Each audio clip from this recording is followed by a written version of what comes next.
ਬੇਟਾ ਜੀ ਸਤਿ ਸ੍ਰੀ ਅਕਾਲ। ਮੈਂ ਗਗਨ ਸਿੰਘ ਲਖਨਾਟੀਆ, ਤੁਹਾਡਾ ਮੈਥ ਦਾ ਟੀਚਰ। ਅੱਜ ਅਸੀਂ ਹਾਜ਼ਰ ਹਾਂ 7ਵਾਂ ਲੈਸਨ ਲੈ ਕੇ ਬੀਜਗਣਿਤ ਐਲਜੇਬਰਾ।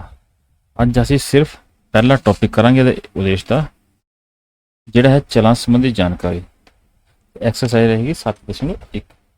ਅੱਜ ਸਿਰਫ ਕਿਉਂਕਿ ਨਵਾਂ ਸਬਜੈਕਟ ਹੈ, ਪਹਿਲੇ ਤੁਹਾਡੇ ਨਾਲ ਚਲਿਆ ਨਹੀਂ, ਇਹ ਨਵਾਂ ਸਬਜੈਕਟ ਹੈ, ਇਸ ਕਰਕੇ ਜਾਣਕਾਰੀ ਹੋਣਾ ਬੜਾ ਜ਼ਰੂਰੀ ਹੈ। ਦੂਜੀ, ਅਗਲੀਆਂ ਕਲਾਸਾਂ ਵਿੱਚ ਜਦੋਂ ਤੱਕ ਵੀ ਤੁਸੀਂ ਪੜ੍ਹੋਗੇ, ਜੇ ਤੁਸੀਂ ਮੈਥ ਪੜ੍ਹਨਾ ਤਾਂ ਬੀਜਗਣਿਤ ਜਾਂ ਐਲਜੇਬਰਾ ਨਾਲ ਚੱਲਦਾ ਹੀ ਰਹਿਣਾ ਹੈ। ਜੇ ਤੁਸੀਂ ਇਸ ਲੈਸਨ ਨੂੰ ਢੰਗ ਨਾਲ ਸਮਝ ਲਓਗੇ, ਤੁਹਾਨੂੰ ਆਉਣ ਵਾਲੀਆਂ ਅਗਲੀਆਂ ਕਲਾਸਾਂ ਵਿੱਚ ਜ਼ਿਆਦਾ ਸਮੱਸਿਆ ਨਹੀਂ ਹੋਏਗੀ। ਇਸ ਕਰਕੇ ਬੜੇ ਧਿਆਨ ਨਾਲ ਇਹ ਚੈਪਟਰ ਦੇਖਣੇ ਹੈ। ਕੁਐਸਚਨ ਬੜੇ ਸੌਖੇ ਹੈ, ਨਾਲੇ ਬੜੇ ਘੱਟ ਨੰਬਰ, 1 2 3 ਨੰਬਰ ਦਾ ਕੁਐਸਚਨ ਆਉਣਾ ਹੈ ਚੋ ਸਾਰਾ ਹੀ। ਲੇਕਿਨ ਇਸ ਗੱਲ ਦਾ ਧਿਆਨ ਰੱਖਣਾ ਕਿ ਇਹ ਵੱਡੀਆਂ ਕਲਾਸਾਂ ਵਾਸਤੇ ਬੜਾ ਇੰਪੋਰਟੈਂਟ ਲੈਸਨ ਹੈ। ਚਲਦੇ ਹਾਂ ਲੈਸਨ ਵੱਲ।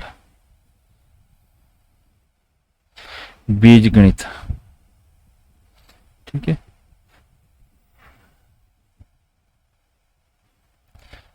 ਸਭ ਤੋਂ ਪਹਿਲਾਂ ਗੱਲ ਕਰਾਂਗੇ ਅਸੀਂ ਭੂਮਿਕਾ ਦੀ।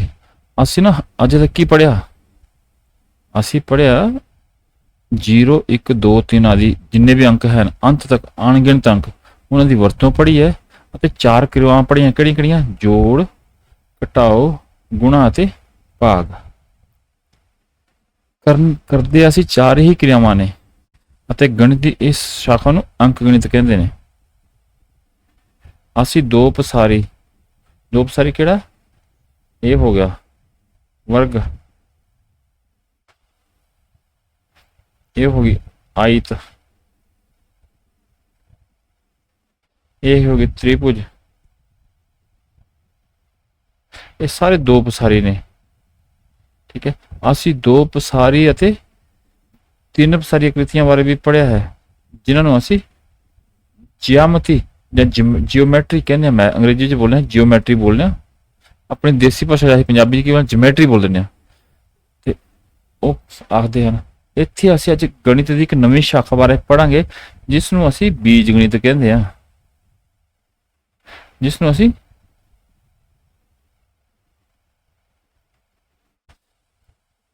ਬੀਜ ਗਣਿਤ ਕਹਿੰਦੇ ਹਾਂ, ਠੀਕ ਹੈ। ਇਹ ਅਰਬੀ ਭਾਸ਼ਾ ਦਾ ਇੱਕ ਸ਼ਬਦ ਹੈ, ਜਿਸ ਦਾ ਅਰਥ ਹੈ ਟੁੱਟੇ ਹੋਏ ਹਿੱਸਿਆਂ ਨੂੰ ਜੋੜਨਾ, ਨੇੜੇ ਲਿਆਉਣਾ। ਬੀਜ ਗਣਿਤ ਅਣਕ ਗਣਿਤ ਦੇ ਨਿਯਮ ਅਨੁਸਾਰ ਪੜਾਂਗੇ ਅਸੀਂ ਬੀਜ ਗਣਿਤ, ਪਰ ਨਿਯਮ ਅੰਕ ਗਣਿਤ ਦੇ ਹੀ ਲੱਗਣਗੇ। ਗੱਲ ਦਾ ਧਿਆਨ ਰੱਖਿਓ, ਪੜਾਂਗੇ ਅਸੀਂ ਬੀਜ ਗਣਿਤ, ਪਰ ਨਿਯਮ ਜਿਹੜੇ ਉਹ ਅੰਕ ਗਣਿਤ ਦੇ ਲੱਗਣਗੇ। ਅੰਕ ਗਣਿਤ ਦੇ ਨਿਯਮ, ਸਭ ਤੋਂ ਪਹਿਲਾ ਨਿਯਮ ਕੀ ਹੈ? ਬੋਲਦੇ ਹਮੇਸ਼ਾ ਬੋਰਡ ਮਾਸ। ਇਹ ਤੁਸੀਂ ਇੱਥੇ ਵੀ ਨਹੀਂ ਭੁੱਲਣਾ ਹੈ,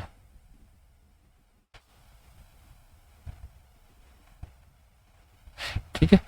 ਅੱਗੇ ਆ ਗਈ ਬੀਜਗਣਿਤ ਦੀਆਂ ਪ੍ਰਮੁੱਖ ਵਿਸ਼ੇਸ਼ਤਾਵਾਂ, ਮੇਨ ਫੀਚਰਸ ਆਫ ਐਲਜੇਬਰਾ। ਬੀਜਗਣਿਤ ਦੀ ਸਭ ਤੋਂ ਵੱਡੀ ਵਿਸ਼ੇਸ਼ਤਾ ਇਹ ਹੈ ਕਿ ਇੱਥੇ ਅੱਖਰਾਂ ਦਾ ਉਪਯੋਗ ਕੀਤਾ ਜਾਂਦਾ ਹੈ। ਅਸੀਂ ਇਸ ਤੋਂ ਪਹਿਲਾਂ ਨਾ ਕਦੇ ਮੈਥਸ ਵਿੱਚ A B C ਜਾਂ Z N ਨਹੀਂ ਪੜ੍ਹਿਆ ਨਾ, ਪਰ ਹੁਣ ਅਸੀਂ ਇੱਥੇ ਇਹ ਵੀ ਆਉਣਗੇ। ਬੀਜਗਣਿਤ ਵਿੱਚ ਅੱਖਰ ਆਉਂਦੇ ਨੇ, ਹੈ ਨਾ, ਜਿਸ ਨਾਲ ਸਾਨੂੰ ਨਿਯਮਾਂ ਅਤੇ ਸੂਤਰਾਂ ਨੂੰ ਸਧਾਰਨ ਢੰਗ ਨਾਲ ਲਿਖਣ ਦਾ ਫਾਇਦਾ ਜਾਂ ਇਜਾਜ਼ਤ ਦਿੰਦਾ ਹੈ। ਅੱਖਰਾਂ ਦਾ ਪ੍ਰਯੋਗ ਕਰਕੇ ਕੋਈ ਵੀ ਕਿਸੇ ਵੀ ਸੰਖਿਆ ਦੀ ਗੱਲ ਕਰ ਸਕਦਾ ਹੈ। ਜਿੱਦਾਂ ਮੈਂ ਗੱਲ ਕੀਤੀ 10 ਦੀ, 15 ਦੀ, 20 ਦੀ, ਇਹਨੂੰ ਅਸੀਂ A B C ਕਹਿ ਸਕਦੇ ਹਾਂ, ਠੀਕ ਹੈ। ਬੀਜ ਗਣਿਤ ਵਿੱਚ ਅੱਖਰ ਅਗਿਆਤ ਸੰਖਿਆਵਾਂ ਨੂੰ ਦਿਖਾਉਂਦੇ ਹਨ। ਜਦੋਂ ਅਸੀਂ ਅੱਖਰ ਲਿਖਦੇ ਹਾਂ, ਕੋਈ ਵੀ A ਲਿਖਿਆ ਤਾਂ ਸਾਨੂੰ ਪਤਾ ਨਹੀਂ A ਦੀ ਵੈਲਿਊ ਕੀ ਹੈ, ਅਸੀਂ A the value specific condition ਵਿੱਚ ਕੱਢਾਂਗੇ, ਪਰ ਦੂਜੀ ਕੰਡੀਸ਼ਨ ਵਿੱਚ A ਦੀ ਵੈਲਿਊ ਹੋਰ ਵੀ ਹੋ ਸਕਦੀ ਹੈ। ਇਹ ਜਿਹੜੇ ਅੱਖਰ ਅਗਿਆਤ ਵੈਲਿਊ ਨੂੰ, ਅਗਿਆਤ ਸੰਖਿਆਵਾਂ ਨੂੰ ਦਰਸਾਉਂਦੇ ਨੇ, ਅਤੇ ਇਹਨਾਂ ਨੂੰ ਚੱਲ ਕਿਹਾ ਜਾਂਦਾ ਹੈ। ਚੱਲ ਮੀਨਸ ਅੰਗਰੇਜ਼ੀ ਬੋਲਦੇ ਹਾਂ ਅਸੀਂ ਵੈਰੀਏਬਲ। ਅੱਖਰ ਜਿਵੇਂ ਕਿ A B C P Q R X Y Z variable ਜਾਂ ਚੱਲ ਕਹਾਉਂਦੇ ਨੇ। ਚਲਾਂ ਨੂੰ ਨਿਰਧਾਰਿਤ ਕਰਨ ਦੇ ਢੰਗ ਸਿੱਖਣ ਲਈ ਅਸੀਂ ਕੁਝ ਨਿਰਧਾਰਿਤ ਕਰਨ ਦੇ ਢੰਗ ਸਿੱਖਣੇ ਆ, ਜਿਸ ਨਾਲ ਅਸੀਂ ਬੁਝਾਰਤਾਂ ਵੀ ਸਮਝ ਸਕਦੇ ਹਾਂ ਤੇ ਆਪਣੇ ਰੋਜ਼ਾਨਾ ਜੀਵਨ ਦੀਆਂ ਸਮੱਸਿਆਵਾਂ ਨੂੰ ਹੱਲ ਕਰਨ ਦੇ ਨਿਯਮ ਵੀ ਵਿਕਸਿਤ ਕਰਦੇ ਹਾਂ। ਕਿਉਂਕਿ ਇਹ ਜਿਹੜੇ ਅੱਖਰ ਹੁੰਦੇ, ਇਹ ਅੰਕਾਂ ਲਈ ਯੂਜ਼ ਹੁੰਦੇ ਨੇ, ਅੰਕਾਂ ਦੀ ਜਗ੍ਹਾ ਪ੍ਰਯੋਗ ਹੁੰਦੇ ਨੇ। ਉਹਨਾਂ ਉੱਤੇ ਕਿਰਿਆਵਾਂ ਇਸ ਤਰ੍ਹਾਂ ਲਾਗੂ ਕੀਤੀਆਂ ਜਾ ਸਕਦੀਆਂ ਜਿਵੇਂ ਅੰਕਾਂ ਉੱਤੇ। ਇਹ ਤੱਥ ਬੀਜ ਗਣਿਤ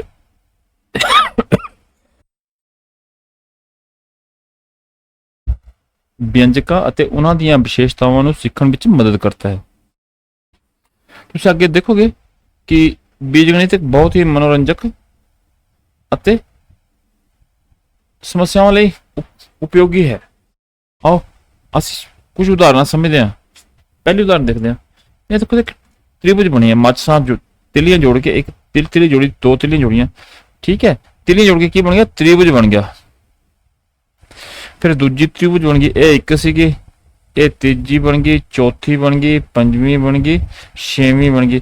ਸਾਡੇ ਕੋਲ ਮਾਚਿਸਾਂ ਦੀਆਂ ਡੱਬੀਆਂ ਸੀ, ਜਿੰਨੀਆਂ ਮਰਜ਼ੀ ਬਣਾ ਜਾਈਏ, ਠੀਕ। ਹੁਣ ਇੱਕ ਤ੍ਰਿਭੁਜ ਕਿੰਨੀਆਂ ਭੁਜਾਵਾਂ ਨੇ? ਇਸ ਤ੍ਰਿਭੁਜ ਦੀਆਂ ਭੁਜਾਵਾਂ ਲੱਗਿਆ ਲਿਖਣ। ਇਹ ਇੱਕ ਆ ਗਈ, ਇਹ ਦੋ ਆ ਗਈ, ਇਹ ਤਿੰਨ ਆ ਗਈਆਂ, ਇਹ ਇੱਕ ਨੰਬਰ ਤ੍ਰਿਭੁਜ ਆ ਗਈ। ਤ੍ਰਿਭੁਜ ਨੰਬਰ ਇੱਕ ਦੀਆਂ ਕਿੰਨੀਆਂ ਭੁਜਾਵਾਂ ਹੋਈਆਂ? ਤਿੰਨ। ਅਸੀਂ ਦੋ ਤ੍ਰਿਭੁਜਾਂ ਲੈ ਲਈਏ ਤਾਂ ਕੀ ਆ ਗਈ? 4 ਆ ਗਈ, 5 ਆ ਗਈ, 6 ਆ ਗਈ। ਟੋਟਲ ਕਿੰਨੀਆਂ ਆ ਗਈਆਂ? 6 ਆ ਗਈਆਂ। ਦੋ ਦੀਆਂ ਤਿੰਨ ਦੀਆਂ ਕਿੰਨੀਆਂ? 1 2 3 9 ਹੋ ਗਈਆਂ ਜੋੜ ਕੇ। ਹੁਣ ਅੱਗੇ ਜਿੰਨੀਆਂ ਮਰਜ਼ੀ ਤ੍ਰਿਭੁਜਾਂ ਜੋੜ ਜਾਈਏ, ਤ੍ਰਿਭੁਜ ਦੀਆਂ ਭੁਜਾਵਾਂ ਤੇ ਤਿੰਨੇ ਨਾ ਮਾਚਿਸ ਦੀਆਂ ਤਿੱਲੀਆਂ ਤੇ ਤਿੰਨ ਹੀ ਲੱਗਣੀਆਂ ਨੇ, ਠੀਕ ਹੈ। ਅਸੀਂ ਇਸ ਨੂੰ ਇਸ ਤਰੀਕੇ ਨਾਲ ਲਿਖ ਸਕਦੇ ਹਾਂ ਜਿੱਦਾਂ ਇਹਨਾਂ ਨੇ ਸਾਰਣੀ ਬਣਾਈ ਹੋਈ ਹੈ। ਇੱਕ ਤ੍ਰਿਭੁਜ ਵਾਸਤੇ 3, 2 ਵਾਸਤੇ 6, 4 ਵਾਸਤੇ 12, 8 ਵਾਸਤੇ 24, 8 ਦੀ 24 ਹੈ। ਤੇ ਪਾਇਆ ਕੀ ਗਿਆ ਸਾਡੇ ਕੋਲ? ਦੇਖੋ ਇੱਕ ਤ੍ਰਿਭੁਜ ਵਾਸਤੇ 3 ਮਾਚਿਸ ਦੀਆਂ ਤਿੱਲੀਆਂ, 2 ਵਾਸਤੇ 6, 3 ਵਾਸਤੇ 9 ਹੈ ਨਾ। ਤੇ ਭਾਵੇਂ ਤ੍ਰਿਭੁਜਾਂ ਕਿੰਨੀਆਂ ਵੀ ਹੋ ਸਕਦੀਆਂ, ਮੰਨ ਲਓ ਇੱਥੇ 100 ਤ੍ਰਿਭੁਜ ਹੋ ਗਏ, ਕੀ ਆ ਜਾਣਾ? 3 ਗੁਣਾ 100, 300 ਤਿੱਲੀਆਂ, ਠੀਕ। ਅਸੀਂ ਜਿਹੜਾ ਸਾਡੇ ਕੋਲ ਨੰਬਰ 100 ਹੈ ਨਹੀਂ ਨਾ, ਅਸੀਂ 100 ਦੀ ਕੱਢ ਸਕਦੇ ਹਾਂ। ਅਸੀਂ ਇਸ ਨੂੰ n ਨਾਲ ਨਿਰੂਪਿਤ ਕਰਦੇ ਹਾਂ। Numbers, n means numbers. ਅਸੀਂ ਕਹਿੰਦੇ ਹਾਂ ਫੋਨ ਨੰਬਰ, ਉਹਦਾ ਨੰਬਰ ਆਫ ਤ੍ਰਿਭੁਜਾਂ ਹੋ ਗਈਆਂ ਇੱਥੇ। ਇਹ ਨਿਯਮ ਬੜਾ ਸ਼ਕਤੀਸ਼ਾਲੀ ਅਤੇ ਉਪਯੋਗੀ ਹੈ। ਇਸ ਨਿਯਮ ਦੀ ਵਰਤੋਂ ਕਰਦੇ ਹੋਏ ਅਸੀਂ ਕਈ ਨਮੂਨੇ ਬਣਾ ਸਕਦੇ ਹਾਂ ਜਾਂ ਨਿਯਮ ਬਣਾ ਸਕਦੇ ਹਾਂ। ਇੱਥੋਂ ਤੱਕ ਕਿ 100 500 ਤ੍ਰਿਭੁਜਾਂ ਦੀ ਮਾਚਿਸ ਦੀ ਤਿੱਲੀ ਪਤਾ ਵੀ ਕਰ ਸਕਦੇ ਹਾਂ, ਜਿਹਦਾ 100 ਦਾ ਮੈਂ ਪਿਤਾ ਵੀ ਕੀਤਾ ਸੀ।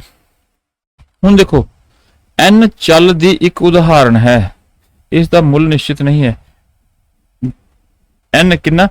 15 ਤ੍ਰਿਭੁਜ ਵੀ ਹੋ ਸਕਦੇ ਤੇ 100 ਤ੍ਰਿਭੁਜ ਵੀ ਹੋ ਸਕਦੇ, ਤੇ ਕਿਤੇ ਖੁੱਲੀ ਥਾਂ ਹੈ ਤਾਂ 1000 ਵੀ ਹੋ ਸਕਦੇ ਨਾ। ਇਸ ਕਰਕੇ n ਕੋਈ ਫਿਕਸ ਵੈਲਿਊ ਨਹੀਂ ਹੈ, ਕੋਈ ਪੱਕਾ ਹੈ ਨਹੀਂ ਕਿ n ਕਿੰਨੇ ਨੇ। ਇਸ ਦਾ ਮੁੱਲ ਕੁਝ ਵੀ ਹੋ ਸਕਦਾ, 1 2 3 4 ਜਾਂ ਕੁਝ ਵੀ ਹੋ ਸਕਦਾ ਹੈ। ਹੁਣ ਦੋ ਚੀਜ਼ਾਂ ਹੋ ਗਈਆਂ ਇੱਥੇ। n वेरिएबल n यानी कि चेंज भी हो सकता है। गल की जिदा से त्रिभुजियां एक त्रिभुज जो पिछले त्रिभुज लाई सी, ये त्रिभुज है तिलियां वाली भुजावां ते तीन ही ने ना, भुजावां ते घट वध नहीं हो सकदियां, पर त्रिभुजां किन्नियां भी हो सकदियां ने, ठीक है। हुण देखियो त्रिभुजां दी गिनती किन्नी हो सकदी? ये आ गई मैं गिनती लिखती त्रिभुज दी 1 2 5 7 किन्नी हो सकदी? ये की है? चेंजेबल है, चेंज बदली हो सकती है। इनू की कहने सी? चल। चल का मतलब की है कि बदली हो सकता। इनू कहने सी अचल। कि त्रिभुज है तो भुजावां तीन ही ने, त्रिभुज ने माचिस ने तीन लाइया, तीन तीन की जगह 4 ला के त्रिभुज नहीं बना सकते। उन्होंने असीं कहने आ कॉन्स्टेंट अंग्रेजी विच, ते गिनती नूं कह देने असीं वेरीएबल। कुछ उदाहरण करदे आ, जिवें कि अंक गणित का आधार है ना, उस तरह चल बीज गणित का आधार है ना। उदा कोशिश करदे आ, जेकर एक बक्से विच 10 पेंसिलां हन, एक बक्सा है ये 10 पेंसिलां पातियां, 1 2 3 4 5 6 7 8 9 10, ठीक है।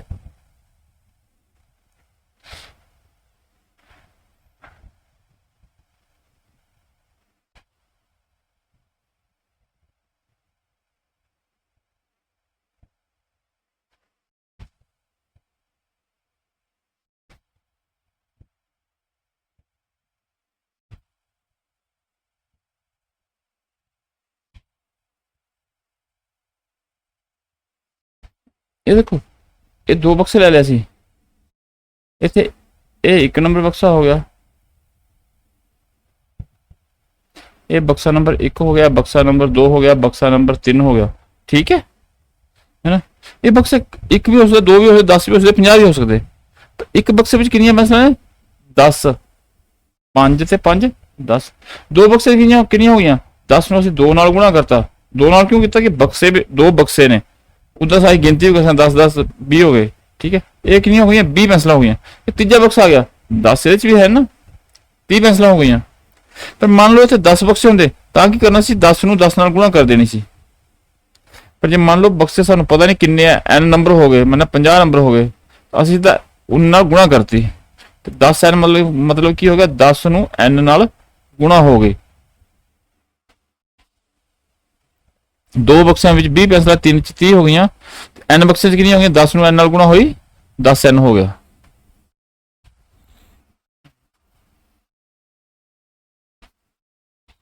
ਹੁਣ ਦੇਖੋ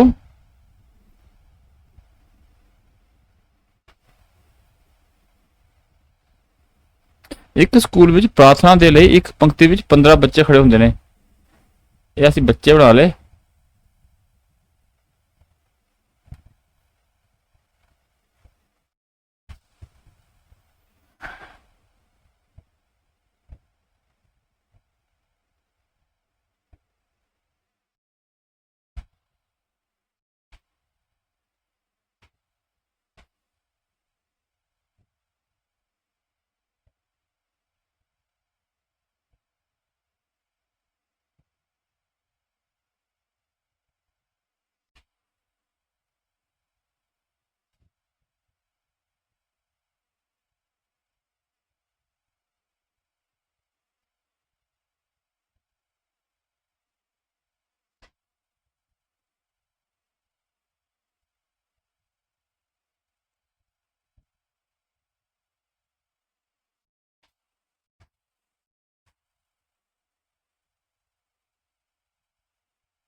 ਇਹ ਦੇਖੋ, ਇਹ ਅਸੀਂ 15 ਬੱਚੇ ਬਣਾ ਲਏ। ਠੀਕ ਹੈ, ਇੱਕ ਲਾਈਨ ਦੇ 15 ਬੱਚੇ ਨੇ। ਜੇ ਦੋ ਲਾਈਨਾਂ ਹੋ ਗਈਆਂ ਤਾਂ ਕੀ ਹੋ ਗਿਆ?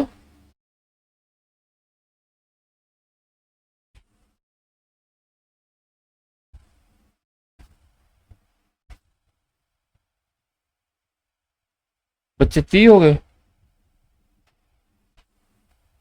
ਇਹ ਦੋ ਲਾਈਨਾਂ ਹੋ ਗਈਆਂ। ਠੀਕ ਹੈ, ਜੇ 3 ਲਾਈਨਾਂ ਹੋ ਗਈਆਂ ਤਾਂ ਬੱਚੇ ਇੱਕ ਲਾਈਨ ਹੋਰ ਆ ਗਈ ਨਾ।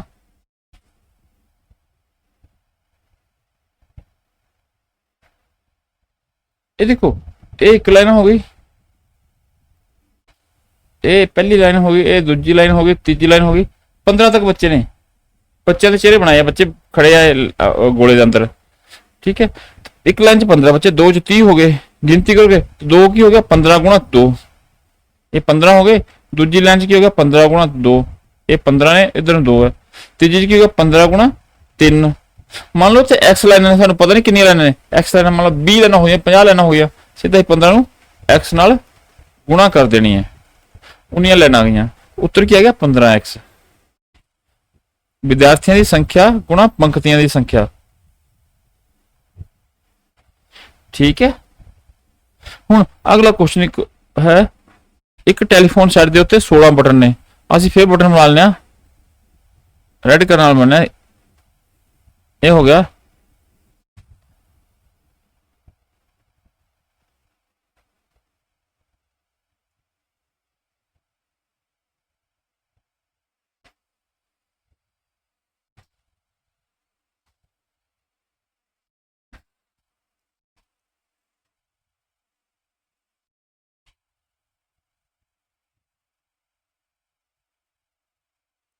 ਇਹ ਹੋ ਗਏ ਫੋਨ ਦੇ ਉੱਤੇ ਬਟਨ। ਠੀਕ ਹੈ, ਇੱਕ ਫੋਨ ਦੇ ਕਿੰਨੇ ਹੋਣੇ ਆ? ਜੇ ਸੈੱਟ ਇੱਕ ਹੈ ਤਾਂ ਬਟਨ ਕਿੰਨੇ ਹੋ ਗਏ? 16। ਮੰਨ ਲਓ ਸੈੱਟ ਇੱਥੇ 2 ਨੇ, ਕੀ ਹੋ ਗਿਆ? 16 ਗੁਣਾ 2 32। ਜੇ 3 ਨੇ, 16 ਗੁਣਾ 3 48। ਜੇ 2 ਫੋਨ ਸੈੱਟ ਆ ਗਏ ਤਾਂ ਕੀ ਹੋ ਗਿਆ? 2 ਗੁਣਾ 16। ਜੇ 3 ਨੇ तो क्या आ गया 3 गुणा 16, ये तीजा आ गया, हो तो 16 नाल ही गुणा रही है। मान लो इतने टी बटन फोन ने तो क्या गया 3 टी गुणा 16 कितना आ गया 16 टी आंसर। हम असं एक्सरसाइज करना बड़ा सौखा है, पर यह तो समझना पैना कि असं किदा कर रहे हैं।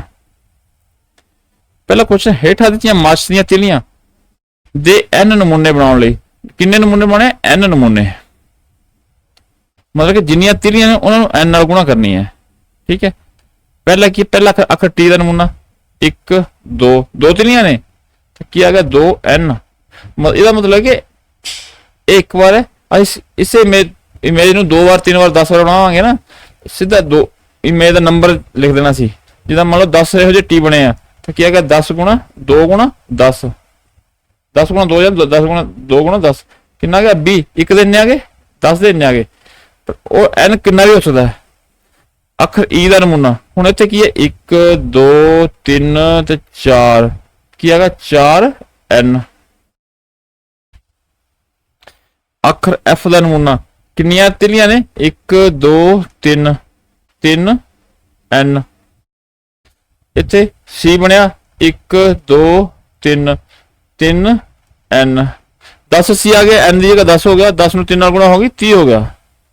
हुण आ गया s का 1 2 3 4 ते 5 5n, लिखना वही है जिन्हें उत्तर तक कि किन्ने नमूने बने n नमूने बने हैं। हुण आ गया अगला क्वेश्चन, विद्यार्थी कतारां विच बैठे ने, असीं पहले क्वेश्चन किया सी पिछे एक। ठीक है, हुण असीं काले रंग बनया, एक विद्यार्थी आ गया, हुण असीं कॉपी कर लेने बार बार, असीं 12 विद्यार्थी बना लेना फिर देखने।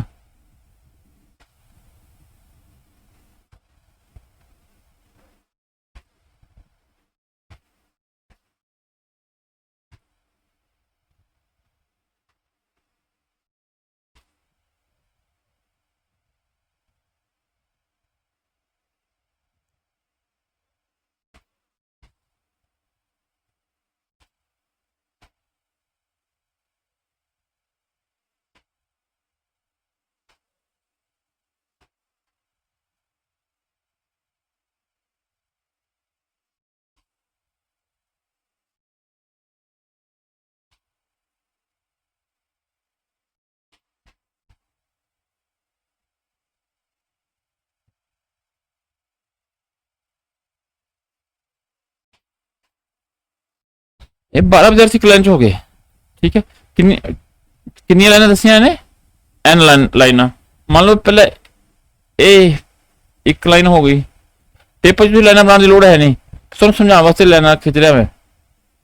दूजी लाइन च की होया ये सारे द्वारा आ गए,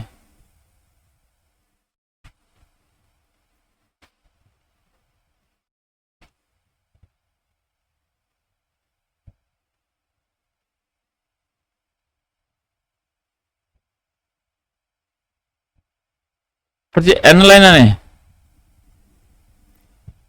एक ही हो गया, एक पहले एक सिंगल लाइन 1 गुणा 12 हो गया, 2 लाइना ने 2 गुणा 12 हो गया, 3 n लाइना ने कितना हो गया n गुणा 12 बराबर है 12n आंसर। तुझे क्वेश्चन करना तो सीधा 12 नहीं लिखना, बस काम खत्म। फिर तुझे सारनी भी बनानी है, हाँ सारनी बनानी है पक्का।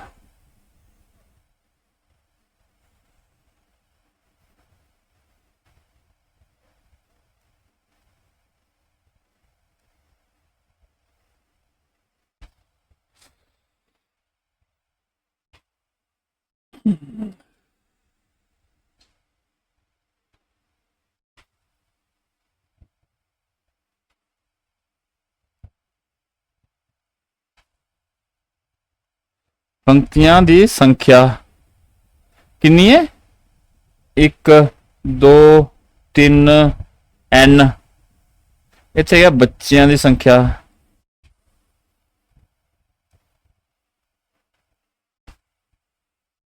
12, इत्थे क्या 12 दूने 24, 2 लाइन बनाई 12 3 36, इत्थे है 12 गुणा n 12n, ये थी सारनी बना देनी है।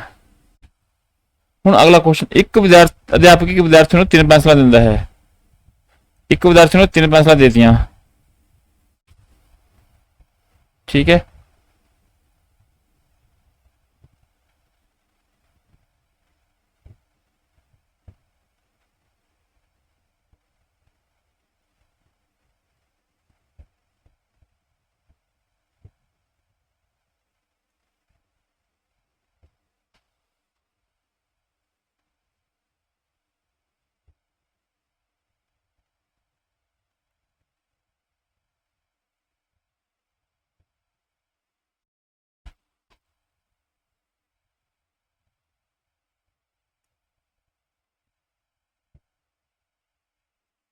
ਇਹ ਦੇਖੋ ਇੱਕ ਨੂੰ ਦਿੱਤੀਆਂ, ਜਦੋਂ ਇੱਕ ਵਿਦਿਆਰਥੀ ਨੂੰ ਦਿੱਤੀਆਂ ਕਿੰਨੀਆਂ ਆ ਗਈਆਂ, 3 ਆ ਗਈਆਂ।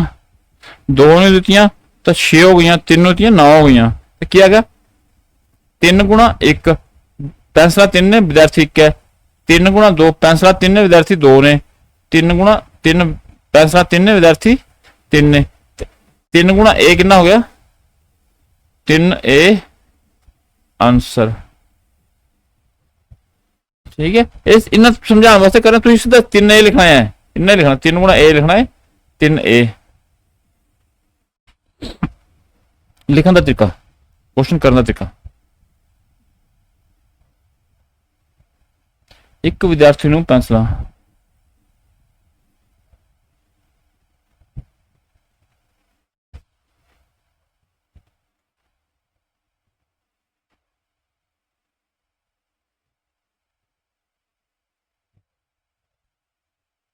बराबर है 3 ते ए विद्यार्थियों नूं ये पूरा लिखना तुसीं अगे 3 गुणा a बराबर है 3a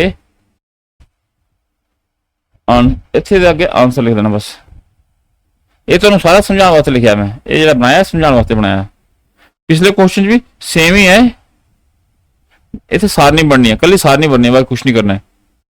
क्वेश्चन पढ़ना ध्यान, एक पेन स्टैंड विच 8 पेन हैं, 8 पेन है, एक पेन स्टैंड विच कितने पेन,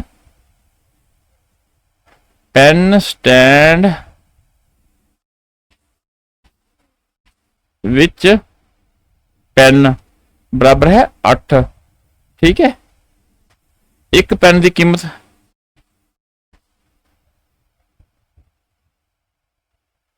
एक पेन की कीमत कितनी दी हुई है सी, ते 8 पेना की कीमत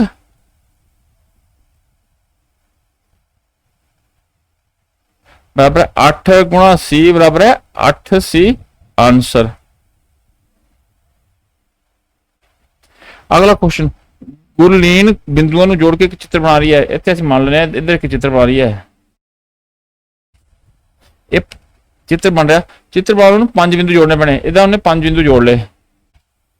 ठीक है, वह नियम पता करे जो बिंदुओं की गिनती कर सके जेकर चित्रों की संख्या p होवे। एक चित्र लई लोड़ींदे बिंदु किन्ने बिंदु चाहिए है, इसका मतलब ये है बराबर है 5 ते p चित्रा लई ये तुसीं सेम लिख देना पूरा ऊपर वाला 5 गुणा p बराबर है 5p आंसर। सिंपल। अगला क्वेश्चन, एक दर्जन केलियां की कीमत 50 रुपए है। हल, एक दर्जन केलियां की कीमत बराबर है 50 रुपए। ठीक है, डी दर्जन केलियां की कीमत जी मैं लाइन मारना तुम पूरा लिखना है। डी दर्जन केलियां की कीमत कितनी होगी 50 गुणा डी बराबर है 50 डी आंसर। बस हुण चित्र नूं समझना पैना है। माचिस दियां तिलियां नाल बने हुए वर्गां दे हेठ लिखे नमूने नूं देखो। इत्थे वर्ग बनिया 1 2 3 4 5 6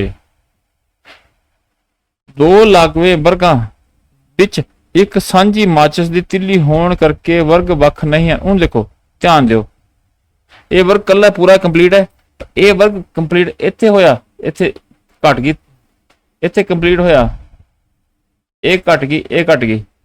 ਇਹਦਾ मतलब ਕੀ ਹੈ ਅਸੀਂ ਜੇ ਇਹ ਚੋਂ ਇਹਨੂੰ ਘਟਾ ਦਿੰਦੇ ਆ, ਇਹਨੂੰ ਘਟਾ ਦਿੰਦੇ ਆ, ਇਹਨੂੰ ਘਟਾ ਸੌਰੀ ਇਹਨੂੰ ਨਹੀਂ ਲਾਸਟ ਵਾਲੇ ਨੂੰ ਕਢਾ ਦਿੰਦੇ ਆ। ਹੁਣ ਕੀ ਰਹਿ ਗਿਆ ਪਿੱਛੇ? ਦੂਜੇ ਕਲਰ ਨਾਲ ਕੀ ਰਹਿ ਗਿਆ ਤੁਹਾਨੂੰ ਦੂਜੇ ਕਲਰ ਨਾਲ ਦੱਸਦਾ ਮੈਂ। ਇਹ ਦੇਖੋ ਹੁਣ ਇੱਕ ਇਹ ਰਹਿ ਗਿਆ, ਕਿੰਨਾ ਇਹਦਾ ਕੱਢਤਾ, ਇੱਧਰ ਇਹ ਰਹਿ ਗਿਆ, ਇੱਧਰ ਇਹ ਰਹਿ ਗਿਆ, ਠੀਕ ਹੈ। ਇਹ ਅਸੀਂ ਕੱਢਤੀ ਹੈ, ਜਿਹੜਾ ਉਹ ਮਾਰਿਆ ਕੱਢਤਾ ਸੀ, ਇਹ ਰਹਿ ਗਿਆ, ठीक है। ये रह गया, ये रह गया, समझ आ रही? ये देखो ये आ गया, पहला आ गया सी जमा एक, असी एक्स मान लेने, एक्स ये तीनों एक्स मान लेने, की आ गया एक्स जमा एक आ गया, एक ही आ गया 2x जमा एक आ गया, ठीक है। एक्स सेम है, तीन पर पुजावा, चौथा फालतू, इतने तीन तीन दिन फालतू, इतने क्या आ गया, तीजा क्या आ गया 3x जमा एक, एक एक्स ये आ गया जो मार्क किया, दूजा एक्स ये आ गया जो मार्क किया, तीजा एक्स ये आ गया, ये एक फालतू बच गई 3x है ना। तो ये नियम आ गया, पहले का नियम आ गया एक्स जमा एक, 2x जमा एक, 3x जमा एक आंसर। क्वेश्चन सौखा, सिर्फ समझने की गल है, इन्हें दो बार तीन बार पक्का देखो। वीडियो अंत तक देखने वास्ते धन्यवाद।